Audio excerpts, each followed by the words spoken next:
Genesis chapter 37. Joseph dreams of greatness. Now Jacob dwelt in the land where his father was a stranger, in the land of Canaan. This is the history of Jacob. Joseph, being 17 years old, was feeding the flock with his brothers. And the lad was with the sons of Bilhah and the sons of Zilpah, his father's wives. And Joseph brought a bad report of them to his father. Now Israel loved Joseph more than all his children, because he was the son of his old age. Also he made him a tunic of many colors. But when his brothers saw that their father loved him more than all his brothers, they hated him and could not speak peaceably to him. Now Joseph had a dream, and he told it to his brothers, and they hated him even more. So he said to them, "Please hear this dream which I have dreamed. There we were, binding sheaves in the field. Then behold, my sheaf arose and also stood upright, and indeed your sheaves stood all around and bowed down to my sheaf." And his brothers said to him, "Shall you indeed reign over us? Or shall you indeed have dominion over us?" So they hated him even more for his dreams and for his words. Then he dreamed still another dream and told it to his brothers, and said, "Look, I have dreamed another dream. And this time, the sun, the moon, and the 11 stars bowed down to me." So he told it to his father and his brothers, and his father rebuked him and said to him, "What is this dream that you have dreamed?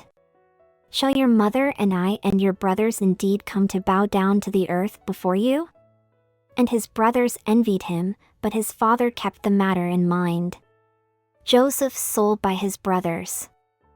Then his brothers went to feed their father's flock in Shechem. And Israel said to Joseph, "Are not your brothers feeding the flock in Shechem?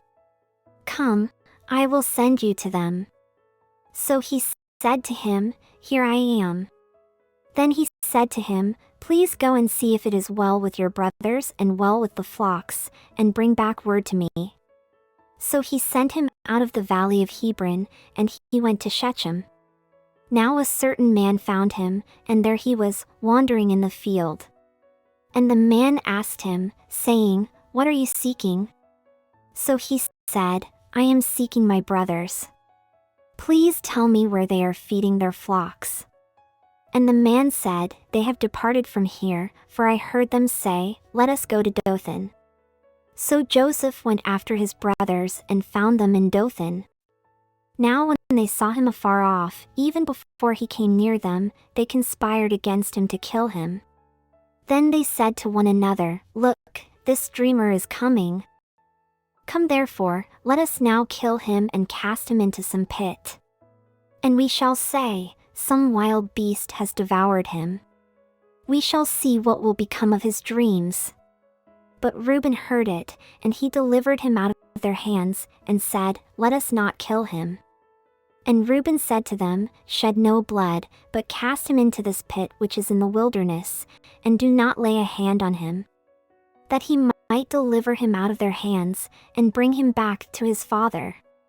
So it came to pass, when Joseph had come to his brothers, that they stripped Joseph of his tunic, the tunic of many colors that was on him.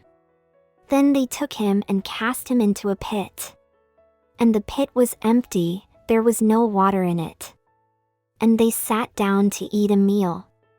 Then they lifted their eyes and looked, and there was a company of Ishmaelites coming from Gilead with their camels, bearing spices, balm, and myrrh, on their way to carry them down to Egypt. So Judah said to his brothers, "What profit is there if we kill our brother and conceal his blood? Come and let us sell him to the Ishmaelites, and let not our hand be upon him, for he is our brother and our flesh." And his brothers listened. Then Midianite traders passed by. So the brothers pulled Joseph up and lifted him out of the pit, and sold him to the Ishmaelites for 20 shekels of silver. And they took Joseph to Egypt. Then Reuben returned to the pit, and indeed Joseph was not in the pit, and he tore his clothes. And he returned to his brothers and said, "The lad is no more, "And I, where shall I go?" So they took Joseph's tunic, killed a kid of the goats, and dipped the tunic in the blood. Then they sent the tunic of many colors, and they brought it to their father and said, "We have found this. Do you know whether it is your son's tunic or not?" And he recognized it and said, "It is my son's tunic. A wild beast has devoured him." Without doubt Joseph is torn to pieces. Then Jacob tore his clothes, put sackcloth on his waist, and mourned for his son many days. And all his sons and all his daughters arose to comfort him. But he refused to be comforted, and he said, "For I shall go down into the grave to my son in mourning." Thus his father wept for him. Now the Midianites had